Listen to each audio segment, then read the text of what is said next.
오늘 본문이 무슨 내용을 담고 있느냐 하는 것은 너무너무 명료하죠. 예수님이 재판을 받으시는 겁니다. 누구에게 재판을 받죠?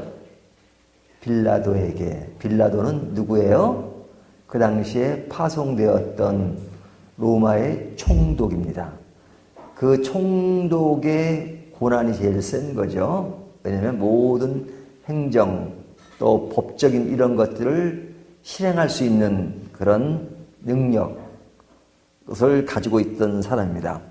근데 이제 이 재판이 누구의 고발로 이루어진 재판이냐 하는 것은 우리가 어제 본문을 통해서 유대인들이 고발해서 이루어진 재판이다 이렇게 알고 있죠. 그래서 유대인의 고발로 지금 빌라도가 지금 그 재판을 행하고 있는 겁니다.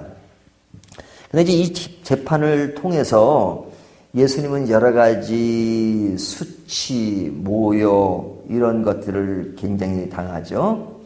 하지만 이런 고난을 받는 중에도 예수님은 사실은 말씀이 많지 않으세요. 물론 빌라도와 얘기할 때는 이야기를 하지만 그 고발하는 사람들, 그러니까 대제사장들 또 유다 백성들 이렇게 이야기할 때 별 말씀이 없으세요. 그 말씀이 왜 없으신가? 그것은 너무 당연한 것입니다. 왜 당연하냐면 이 모든 일들이 진행되는 것을 예수님은 알고 계세요? 모르고 계세요? 알고 계시죠? 모르고 이 일이 진행되는 게 아닙니다. 예수님의 궁극적인 목표는 뭐예요? 십자가에 죽으시는 거예요. 십자가에 못 박히시는 것은 예수님이 지금 가야 할 길을 가시는 겁니다. 그 십자가의 길을 가시는 거예요.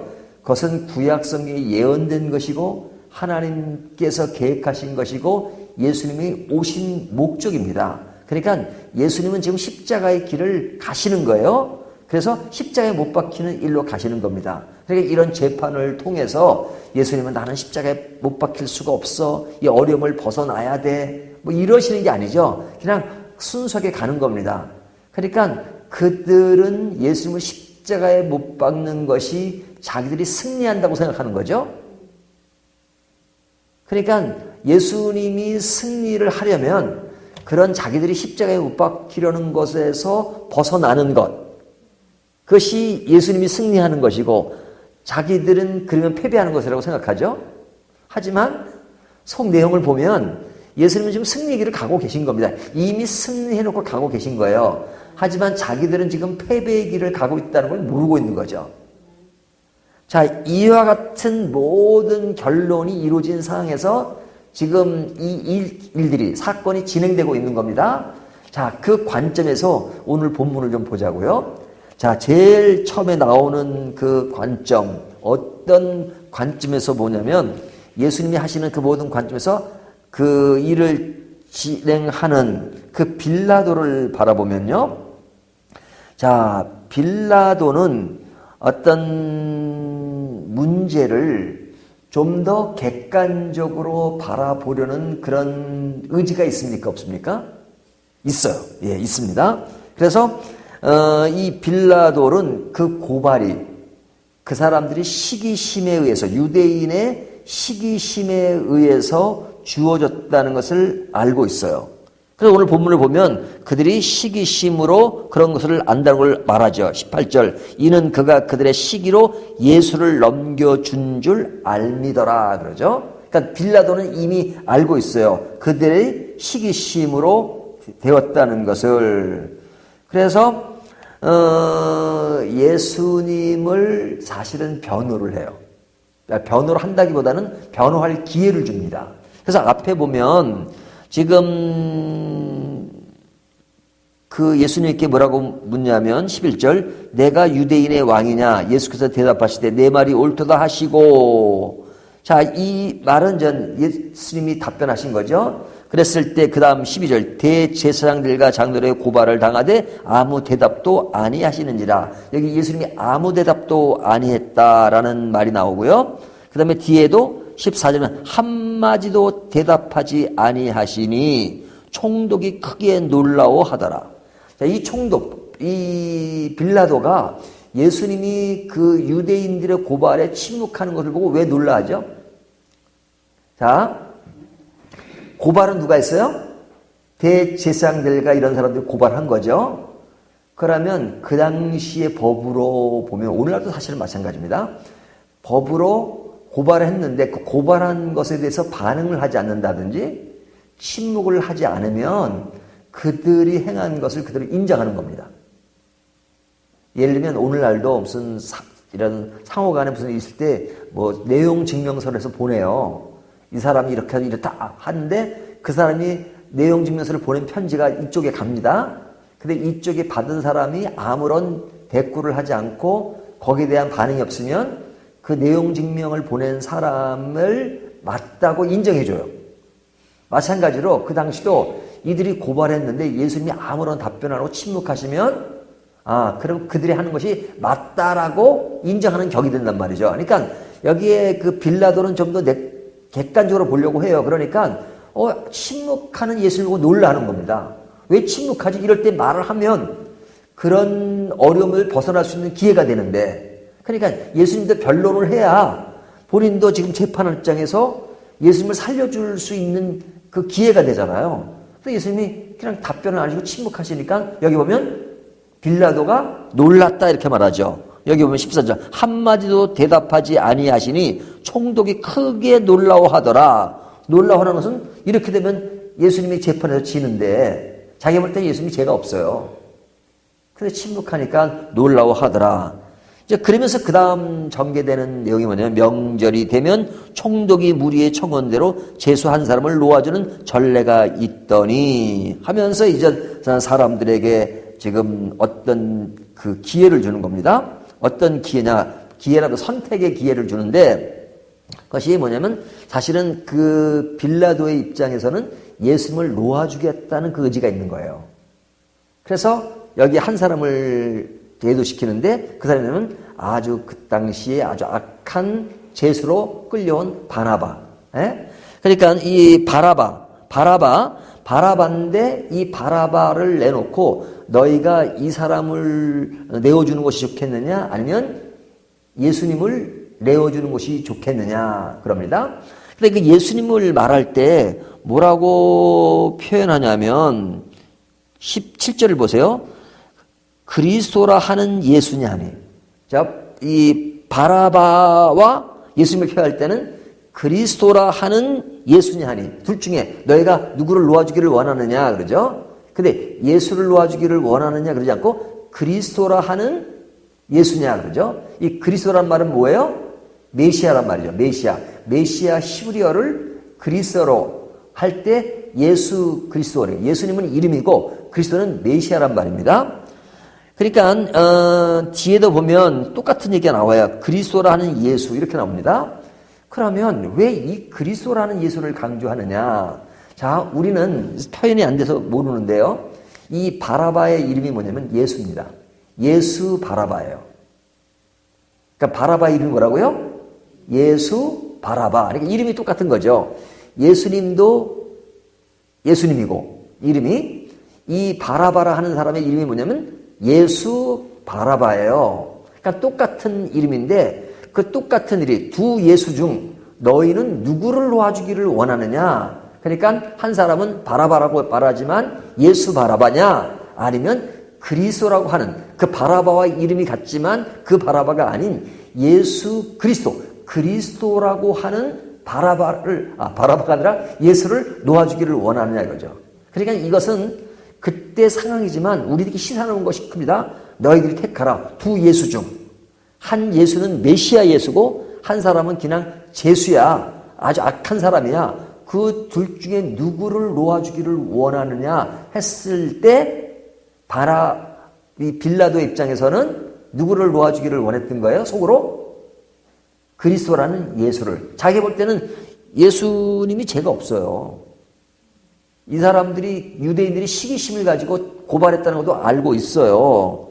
뿐만 아니라 자기 와이프가 좀 꿈을 꿨는데 꿈속에서 그 예수님이 죄가 없다는 어떤 그런 뉘앙스를 주는 얘기를 합니다. 그래서 여기 보면 19절 총독이 재판석에 앉았을 때 그의 아내가 사람을 보내어 이르되 저 오른 사람에게, 그 오른 사람 누구예요? 예수님이죠? 아무 상관도 하지 마옵소서. 오늘 꿈에 내가 그 사람으로 인하여 애를 많이 태웠나이다 하더라. 그러니까 그의 아내가 어떤 힌트를 준 겁니다. 그 사람은 죄가 없다. 그리고 빌라도가 자기가 봐도 죄가 없어 보여요. 그러니까 그 놓아주기를 원하는데 지금 왜 못 놓아주죠? 사람들이 계속해서 누굴 택해요? 예수님을 십자가에 못 박으라고 그냥 아우성이잖아. 아우성이니까 자기도 사람들이 그렇게 반응을 보이면 어쩔 수가 없는 거죠. 그렇죠? 밀란이 일어날 수도 있고 또 그 대중을 무서워하는 겁니다. 그러니까 그 대중이 무서우니까 자기의 소신을 버리는 겁니다. 그 소신을 버리는 것이 뭐냐면 24절을 보세요. 24절 보면 빌라도가 아무 성과도 없이 도리어 밀란이 나려는 것을 보고 물을 가져다가 물 옆에 손을 씻으며 이르되, 자, 손을 씻습니다. 자기 손은 깨끗하다 이거죠. 그러면서 하는 말이 이 사람의 피에 대하여 나는 무죄하니 너희가 당하라. 그러니까 자기는 슬쩍 빠지는 겁니다. 빠지고 너희가 결과적으로 너희들이 원한 거니까 내가 그렇게 원한 게 아니고 너희들이 원하니까 나는 너희들을 따라간다. 하지만 모든 책임은 너희들이 져라 이거죠. 빠지는 겁니다. 그러니까 백성이 다 대답하여 이르되 그 피를 우리와 우리 자손에게 돌릴지어다 하거늘. 그러니까 이에 바라바는 그들에게 놓아주고 예수는 채찍질하고 십자가에 못 박히게 넘겨주니라.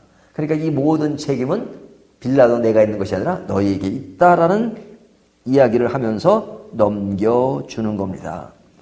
자, 이것이 빌라도가 행한 일이에요. 근데 빌라도가 이런 관점에서 보면 그래도 조금 인간미가 드러나는 것 같기도 하고 또 그 나름대로는 좀 더 객관성을 띠려고 노력은 했죠. 하지만 여러분, 역사적으로 예수님을 십자가에 넘겨준 인물로 누구를 지목하죠? 사도신경을 보더라도 빌라도가 그러죠. 빌라도가. 그 빌라도는 결국은 이 모든 것을 예수님이 십자가에 못 박게 확정한 인물로 남잖아요. 그가 어떤 과정 속에는 어떤 인간적인 면 그리고 좀 진실을 밝히려고 했던 것이 있지만 최후로 그는 어떤 결론을 내린 거예요? 십자가에 못 박히라고 내어줬잖아요. 그러니까 그가 그 시대 상황에 어떤 동정과 진실에 대한 인식이 있었지만 그가 한 행동을 보고 수학식으로는 정답이라고 말할 수 없단 말이죠. 정답이라고 말할 수 없다. 그러니까 저는 이 나라를 운영해 나가려면 정치인들은 있어야 됩니다. 하지만 제가 정치인들 별로 안 좋아해요. 그리고 정치를 하면 사람 버릴 확률이 많다라고 생각하는 것은 정치인은 요 빌라도가 했던 문맥으로 대부분 갑니다. 소신 같은 정치 못해요. 그 힘이라고 하는 것, 어떤 대중의 그런 눈치도 봐야 되고, 특별히 요즘은 여론 정치가 주가 되다 보니까 우리가 대중이 말하는 것이 다 진리가 아닐 때도 있잖아요. 그렇죠? 우리가 역사적으로 보면 대중들이 다 일어났는데 그것이 틀린 경우도 많단 말이죠. 지금 경우도 마찬가지잖아요. 대중이 예수님을 죽이기를 원하잖아요. 그리고 예수님을 택한 것이 아니라 바라바를 택한 것은 잘못된 선택이죠. 그러나 대중은 바라바를 택했어요. 무엇을 위해서? 자기의 욕심을 위해서. 자, 지금 말씀드린 것처럼 유대인의 태도는 어땠느냐? 두 예수님 중 어떤 예수를 택했어요? 진짜 죄인 예수 바라바를 택했죠. 그리고 이 백성들은 얼마나 그 말이 심각한 것인 줄 모르고 무슨 말을 합니까? 25절은 그 피를 우리 자손에게 돌리라. 그 말이 얼마나 무서운 말인지 모르고 그런 말을 하죠. 그래서 결국은 그 이스라엘 백성들이 사실은 그 이후로 계속해서 다른 나라의 소국으로 합니다. 언제까지요? 1948년까지. 그 긴 세월 동안 거의 2000년의 세월을 나라를 잃은 그런 모습으로 살아갑니다. 자, 그거는 뭐 역사의 이야기고요. 자, 오늘 본문을 좀 정리합니다. 자, 이 본문을 통해서 예수님은 죄인의 몸이 되어서 재판을 받습니다. 재판의 결과가 어떻게 됐습니까? 오늘날 재판으로 생각하면 원고 피고가 있어요. 근데 예수님은 지금 그 재판에서 진 겁니까? 이긴 겁니까? 그 당시 보면 재판을 진 거죠. 그렇죠? 근데 그 사람들은 고발한 유대인들은 이긴 겁니까? 진 겁니까? 이겼죠? 그 탕은? 그러니까 자기들은 승리했다고 생각하죠? 뭐 빌라도야 뭐 재판을 하는 입장이시니까 슬쩍 빠져나가면서 대중이 원하는 걸 해줬어요. 그러니까 소신은 있지만 소신대로는 못했습니다. 그러니까 그는 슬쩍 빠져나가고 유대인들은 그 재판에 승리했다고 생각한 겁니다. 예수님은 패배한 것처럼 보입니다. 하지만 예수님은 지금 원하던 대로 이 모든 것이 이루어진 겁니다. 하나님의 계획 속에서 이것은 이루어진 겁니다. 그렇다면 진정한 승리는 누구의 것입니까? 하나님의 일대로 진행된 예수 그리스도의 승리며 하나님의 승리며, 그렇죠? 그리고 십자가는 고난이지만 우리를 구원한 사건으로 보면 그것은 영광이라고 말합니다. 근데 그런 차원에서 보면 이들이 행한 것, 빌라도나 유대인들은 승리입니까? 승리가 아닙니까? 패배죠, 패배. 그들이야말로 패배입니다. 하지만 그들은 지금 자신들이 패배한 사람인 줄 모르면서 승리한 사람으로 착각하고 있는 것이죠. 이것이 오늘 핵심 포인트입니다. 그래서 제가 제목을 뭐라고 잡았냐면 패배인 줄 모르는 승리. 이들은 지금 승리에 도취되어서 우리가 원한 대로 예수님을 십자가에 못 박히게 했구나라고 좋아할런지 모르지만 그들이 행한 일들은 정말로 무엇인지를 모르면서 그것이 자기들의 죄를 용서하시는 그 위대한 하나님의 계획 속에서 엄청난 은혜를 주는 사건임에도 불구하고 그거를 모르고 예수님을 십자가에 못 박는 것이 무엇인지도 모르는 그 어리석음, 그리고 자기들은 승리했다고 승리에 도취되는 어리석음, 자기들은 패배자인 줄 모르는 그 어리석음, 그것이 누구의 모습일까 하는 것을 생각합니다. 다행히도 우리는 그 예수 그리스도의 십자가가 우리에게 어떤 의미를 담고 있는가를 아는 것은 너무너무 감사한 것이죠. 하지만 생활 속에 우리가 패배인 줄을 모르고 승리로 착각하는 것은 없는가라는 것을 다시 한번 생각하게 합니다. 오늘 이 말씀을 생각하면서 진정 우리는 승리가 승리인 줄 알고 패배가 패배인 줄 알고 이런 것을 정확하게 구분하면서 믿음의 길을 가는 저와 여러분이 되시기를 주님의 이름으로 축원합니다.